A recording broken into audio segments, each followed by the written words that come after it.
Hello students. तो आज के इस वीडियो लेक्चर में हम पढ़ने वाले हैं प्यूरिफिकेशन ऑफ कॉलॉइड्स के बारे में। तो यहाँ पर आपके 4 प्रोसेसेस हैं टू प्यूरिफाई द कॉलॉइड्स। सबसे पहला जो मेथड है यहाँ पर इट इज़ डायलिसिस। डायलिसिस क्या है? It is a process of removing the dissolved substances या dissolved impurities from the colloidal solution by means of diffusion through a suitable membrane. हम यहाँ पर क्या करते हैं, एक मेम्ब्रेन का यूज़ करते हैं। मेम्ब्रेन आपका बना होता है एनिमल स्किन या फिर सेलोफेन का, ठीक है। तो हम एक्चुअली यहाँ पर क्या करते हैं, अ bag of suitable membrane containing the colloidal solution is taken. हम उस फॉर एग्जांपल ये आपने बैग ले लिया, इसमें कॉलॉइडल सोल्यूशन है आपका और साथ में इम्प्योरिटीज़ भी हैं। हमें इम्प्योरिटीज़ को रिमूव करना है। व्हाट वी डू, आपका जो ये बैग है ये मेम्ब्रेन का बना होगा, ठीक है। मेम्ब्रेन का बना होगा, that means it will be semi permeable, it will allow the movement of small particles. वो पार्टिकल्स कौन से होंगे?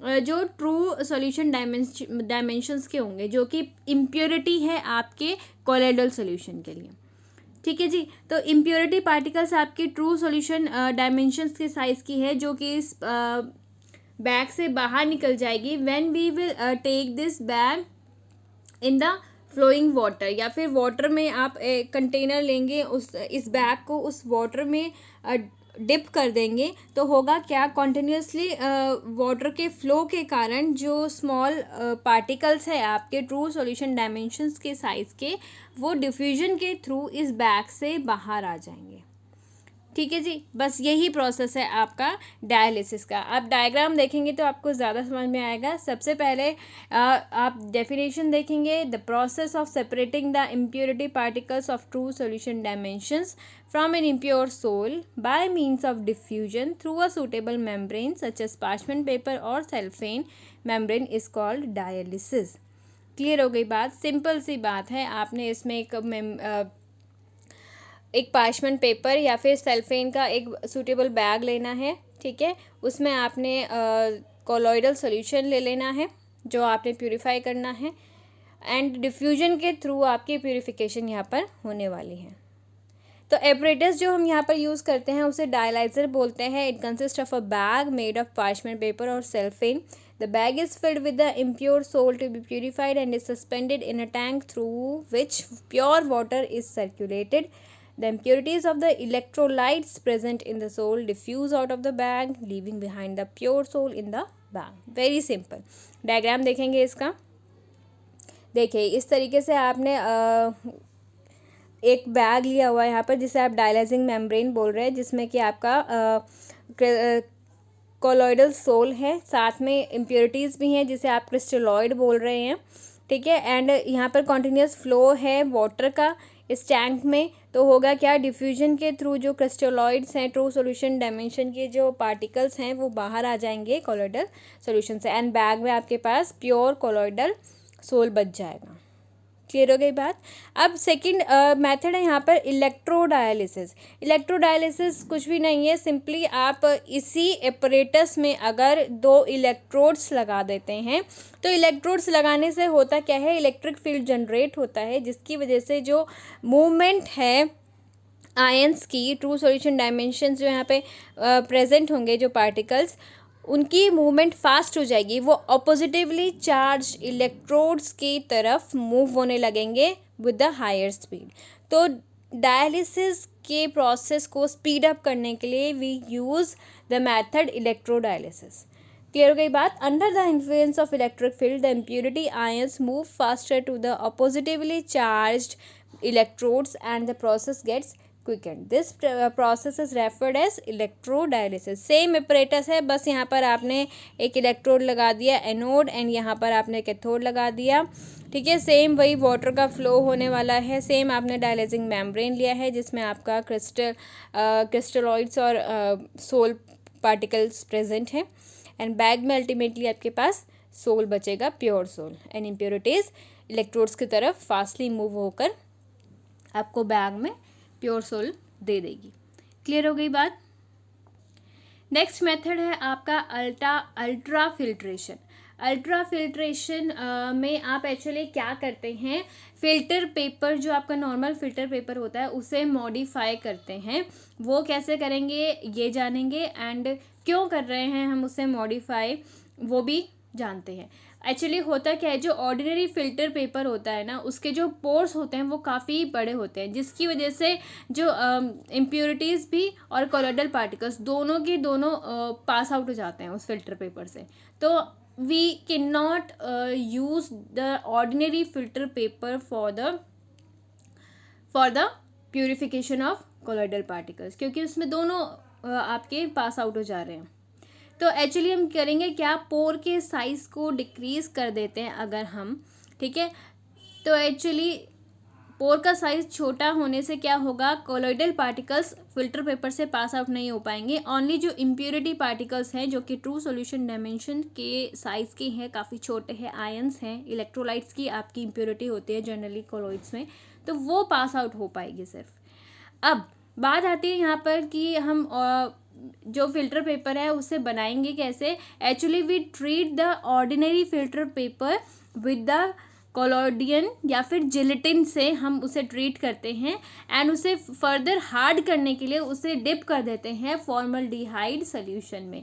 ऐसा करने पर आपका जो पोर साइज़ है फिल्टर पेपर का वो छोटा हो जाता है, एंड आपका फिल्टर पेपर हार्ड भी हो जाता है, ठीक है। अब फिल्टर पेपर आपको मिल गया जिसे हम अल्ट्रा फिल्टर्स बोलेंगे, ठीक है।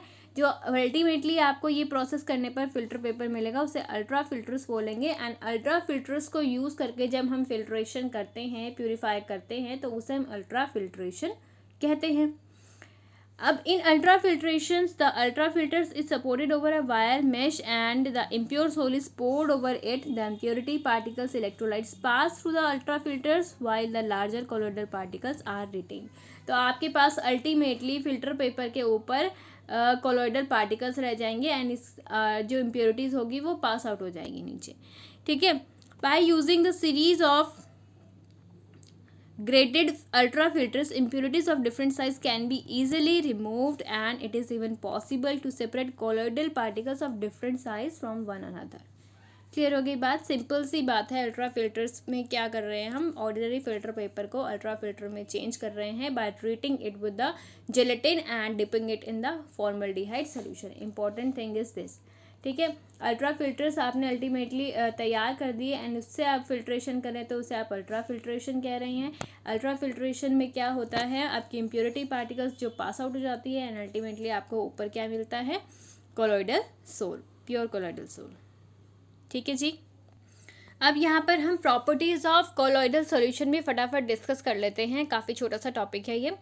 तो colloidal solutions shows all the colligative properties. Colligative properties आपने चैप्टर 2 में पढ़ा है, दैट इज़ आपकी जो elevation in boiling point, depression in freezing point, osmotic pressure, relative lowering of vapour pressure, ये सारे जो हैं आपके शो करेंगे कोलोइडल पार्टिकल्स। जो कोलोइडल सॉल्यूशन होगा ये सारी प्रॉपर्टीज़ शो करने वाले हैं, ठीक है जी।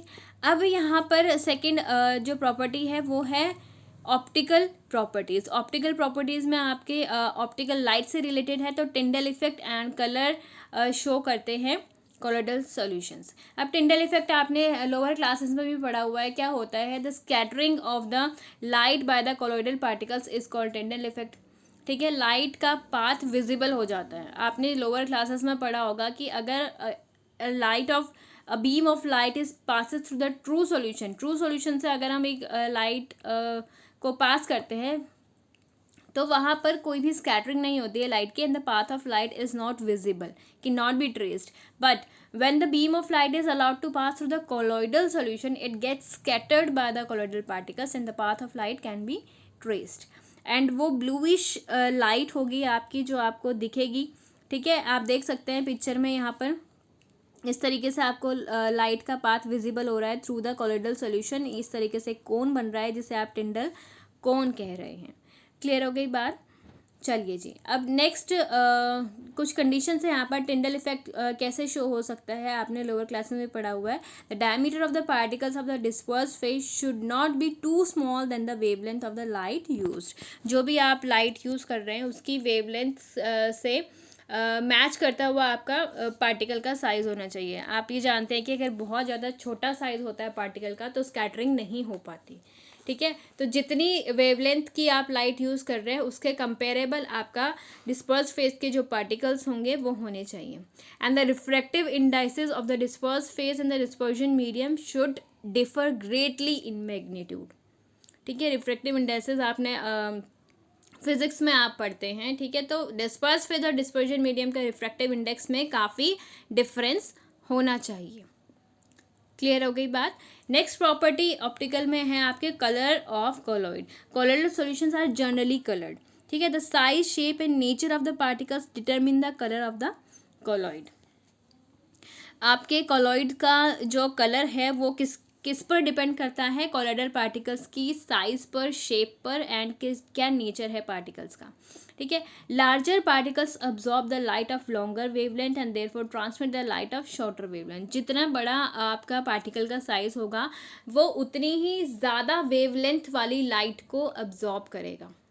आप ये जानते हैं कि वेवलेंथ अगर हम विबग्योर पढ़ते हैं तो लाइट की वेवलेंथ वॉयलेट, इंडिगो इनके लिए ज़्यादा होती है। जैसे जैसे ऊपर रेड की तरफ बढ़ते जाते हैं तो वेवलेंथ कम होती जाती है, ठीक है। ये चीज़ आपको पता होनी चाहिए, फिजिक्स में आप ये चीज़ पढ़ते हैं। तो अगर हम ज़्यादा वेवलेंथ वाली लाइट यूज़ कर रहे हैं और लार्जर पार्टिकल जो है आपकी ज़्यादा वेवलेंथ वाली लाइट को अब्जॉर्ब करेगा एंड फिर ट्रांसमिट वो क्या करेगा? शॉर्टर वेवलेंथ को करेगा, ठीक है। रेड वगैरह वो ट्रांसमिट करेगा।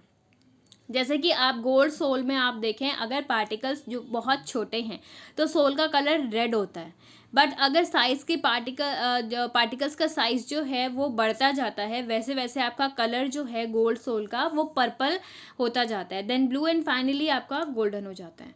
क्लियर हो गई बात। तो इस तरीके से कोलॉइड्स का कलर जो है उनके पार्टिकल्स पे डिपेंड करता है। क्लियर हो गई बात।